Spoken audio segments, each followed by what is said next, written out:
Hi, today we will study about penicillin. Penicillin is a beta-lactam antibiotic. It's our go-to treatment against many bacterial infections. Now, let's explore how it works. Penicillin inhibits the synthesis of bacterial cell walls.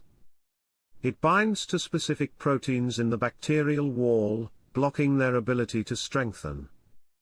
This weakening leads to the bacteria's destruction.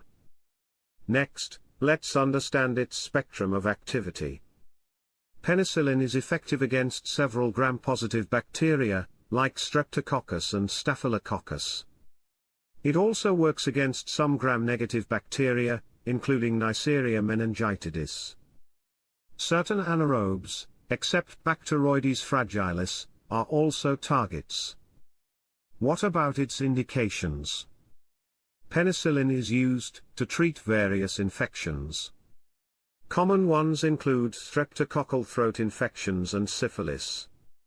It's also effective for meningococcal infections, diphtheria, gas gangrene, tetanus, anthrax, and skin infections. Moving on to pharmacokinetics, penicillin G is poorly absorbed orally, while penicillin V is taken by mouth. It widely distributes through body tissues. It can cross the placenta and enter breast milk. The liver partially metabolizes it, and the kidneys mostly excrete it.